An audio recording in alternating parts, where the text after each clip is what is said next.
রান্না করলে আজ? এই দুপুরে তো ভাত, তো অবশ্যই ভাত দিই তো সব কিছু খাওয়া হয়। ঠিক আছে। ভাত অবশ্যই। তারপরে ভাতের পরে এই যে মাছের ভাজা। মাছের ভাজা, এটা কুঁদরি আলুর একটা তরকারি ভাজা ভাজা করে, কিন্তু এতে একটু সর্ষে মানে কুঁদরিটাকে ডুমো ডুমো করে একটু কেটে, আলুটাকে ওই পোস্তর মতো কেটে একটু কালো জিরে কাঁচা লঙ্কা ফোড়ন দিয়ে ওটাকে একটু ভাজা ভাজা করেছি, ওপর থেকে একটু সর্ষে জাস্ট একটু জল দিয়ে ওটাকে শুকনো শুকনো করে, খুব সুন্দর এটা একটা খাবার। মানে কুঁদরি অনেক কিছু খাওয়া যায়, কিন্তু এটাও একটা বেশ ভালো লাগে খেতে এটা। আর এটা ওই ডাঁটা শাক, বেগুন, আলু, সব কুঁদরি, একটু বরবটি ছিল, সব দিয়ে একটা তরকারি।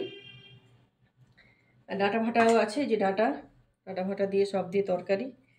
আর এখানে ওই কাতলা মাছের মাথা ছিল অনেক দিনের মানে 2-3 দিন মানে নেওয়ার পরে মাথাটাই থেকে গেছিলো, তো কাতলা মাছের মাথা দিয়ে মুগ ডাল দিয়ে ওই ডাল মাথা।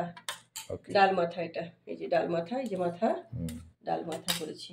আর এখানে এই যে আর কিছু না, এই যে টক দই, এই যে টক দই, এই যে এই যে টক দই, বাস এটাই আজকে রান্না। ওকে, গুড।